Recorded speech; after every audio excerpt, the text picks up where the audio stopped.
Hello, Master. In a teacher visit today and go to the story Lion and a Mouse.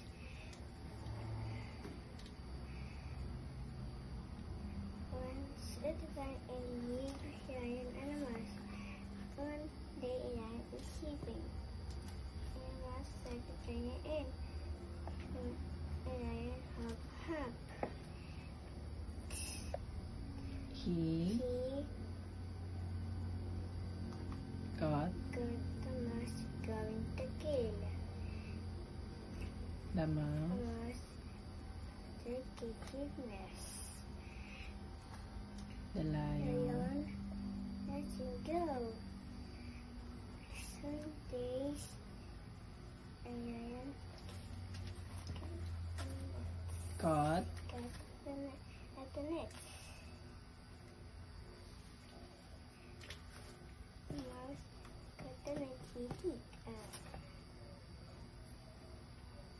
the lion. He